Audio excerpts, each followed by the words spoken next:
मुख्य पादप हमने पढ़ लिया। उसके बाद समविजाणु और विषम विजाणु। समविजाणु एडिएंटम, लाइकोपोडियम और इक्विसिटम। विषम विजाणु स्लेजिनेला, साल्विनिया और मार्सिलिया। अद्वितीय लक्षण क्या है टेरिडोफाइटा के? तो स्वतंत्र पीढ़ी एकांतरण होता है, यानी कि स्पोरोफाइट गैमेटोफाइट पर आश्रित नहीं होता है, एक दूसरे से ये दोनों ही स्वतंत्र होते हैं। जिन पत्तियों पर बीजाणु धानी का निर्माण होता है उनको बोलते हैं स्पोरोफिली या बीजाणु पर्ण बोलते हैं।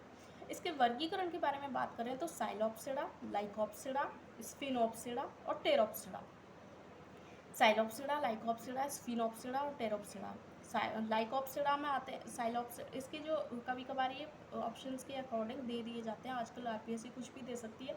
साइलोप्सिडा, लाइकोप्सिडा, स्फिनोप्सिडा और टेरोप्सिडा। तो लाइकोप्सिडा, आइसोइटस और स्लेजिनेला किसके एग्जाम्पल हैं? लाइकोप्सिडा के। स्फिनोप्सिडा हॉर्सटेल्स आते हैं इसमें। पत्ती की एपिडर्मिस में सिलिका पार्टिकल्स प्रेजेंट होते हैं और इसका एग्जाम्पल है इक्विसिटम। पत्ती की एपिडर्मिस में सिलिका पार्टिकल्स प्रेजेंट होते हैं और रगड़ से इनमें आग भी लग जाती है काफ़ी बार जंगल में, जंगल की आग जिसको बोलते हैं। एग्जाम्पल है इसका इक्विसिटम। इक्विसिटम किस में आएगा?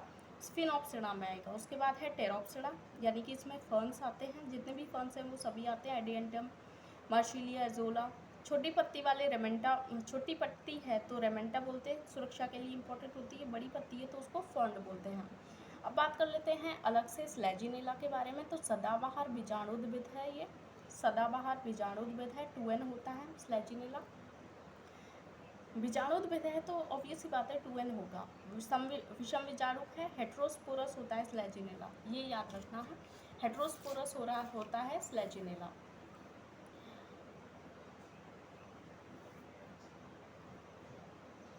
अब बात कर लेते हैं हम जिम्नोस्पर्म की। तो पहले हमने एल्गी बात की, उसके बाद प्लांट किंगडम पढ़ रहे थे, प्लांट किंगडम में हम एल्गी बात की। एल्गी के बाद में हमने क्या बात की? एल्गी के बाद में टेरिडोफाइट, ब्रायोफाइटा, फिर टेरिडोफाइटा। अब बात कर लेते हैं जिम्नोस्पर्म के बारे में। 5 कैटेगरीज होती हैं इसमें। जिम्नोस्पर्म्स क्या होते हैं? नग्न बीजी पादप होते हैं, अनावृत बीजी होते हैं, फल निर्मित नहीं होता है जिनमें। नग्न बीजी पादप होते हैं, अनावृत बीजी होते हैं, फल निर्मित इनमें नहीं होता है। समस्त जिम्नोस्पर्म जो होते हैं वो मरोदविद होते हैं। जितने भी जो जिम्नोस्पर्म हैं वो कैसे होते हैं? मरोदविद होते हैं। मुख्य पादप इनका स्पोरोफाइट होता है, 2n जो होता है वो की। विषम विजाणुक होते हैं जिम्नोस्पर्म जितने भी होते हैं वो। जिम्नोस्पर्म याद रखना कि विषम विजाणुक होते हैं। समविजाणु, विषम विजाणु का क्वेश्चन काफ़ी बार आता है, बार बार रिपीट होता है। तो विषम विजाणु जिम्नोस्पर्म होते हैं।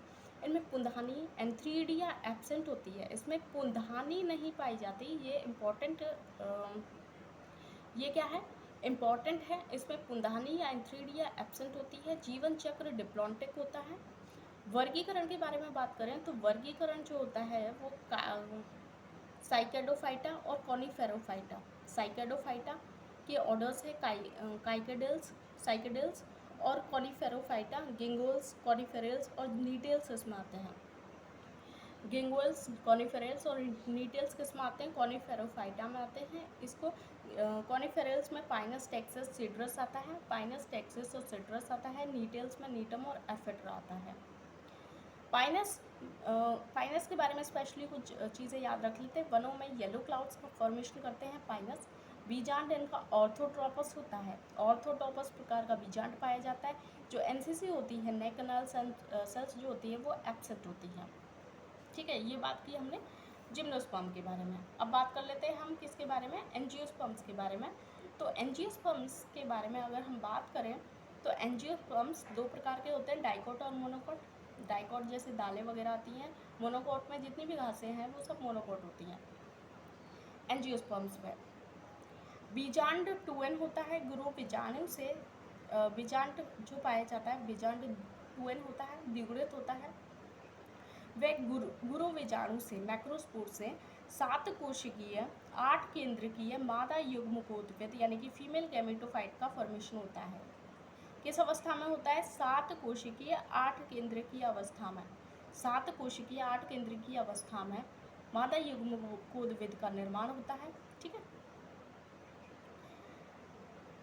ये कैसा होता है? भ्रूणकोश, इसका भ्रूणकोश जो होता है वो उसमें 3 कोशिका इधर, 3 इधर और 2 बीच में होती है। ये पोलर न्यूक्लियाई होते हैं। न्यूक्लियस होते हैं। 3 कोशिकाएं इधर जिनको बोलते हैं अंड एपैरेटस जिनको बोलते हैं, तीनों कोशिकाओं को मिला करके। एक इसमें अंड कोशिका होती है, 2 सिनर्जिड या सहायक कोशिकाएं होती हैं, और इधर 3 कोशिकाएं होती हैं वो प्रतिमुखी, या 3 जो कोशिकाएं होती हैं वो प्रतिध्रुव या एंटीपोड्स जिनको बोला जाता है, और बीच में मध्य में 2 पोलर न्यूक्लियाई प्रेजेंट होते हैं भ्रूणकोश की स्ट्रक्चर में। पराग नलिका में 2 नर युग्मक होते हैं। जैसे जैसे जो निषेचन के बाद जो पराग नलिका बनती है निषेचन के बाद, तो उसमें 2 नर युग्मक होते हैं। एक नर युग्मक एग सेल से जो एग सेल से जुड़ेगा और जाइगोट का फॉर्मेशन कर लेता है। जाइगोट 2n संरचना होती है, हम जानते हैं। नर जनन युग क्योंकि ये गैमेट्स के मेटिंग से ही तो आता है, उसके बाद में अलग अलग नर और मादा से, तो जाइगोट 2n होता है। दूसरा जो पहला नर युग्मक एग सेल से, यानी कि यहाँ पे अंड कोशिका थी ना, उससे, और दूसरा नर युग्मक जो द्वितीय केंद्रक है, यहाँ पे द्वितीय केंद्रक है, उससे संयोग कर लेता है और ये PEN बना लेता है। PEN यानी कि प्राइमरी एंडोस्पर्म न्यूक्लियस का फॉर्मेशन कर लेता है, जो कि 3n होता है। तो 2 बार संयुग्मन होता है इसमें, तो इसी को बोलते हैं, ये संयुग्मन 2 बार हो रहा है ना, तो इसीलिए इसमें डबल फर्टिलाइजेशन का गुण पाया जाता है। एंजियोस्पर्म्स में डबल फर्टिलाइजेशन होता है। नोट, इसमें एक नोट है, नीटेल्स को जिम्नोस्पर्म व एंजियोस्पर्म के बीच योजक कड़ी माना जाता है। नीटेल्स को जिम्नोस्पर्म और एंजियोस्पर्म्स के बीच की योजक कड़ी माना जाता है। तो ये हमारा कंप्लीट हो गया प्लांट किंगडम। ठीक है, नेक्स्ट क्लास में हम बात करेंगे एनिमल किंगडम की। ओके।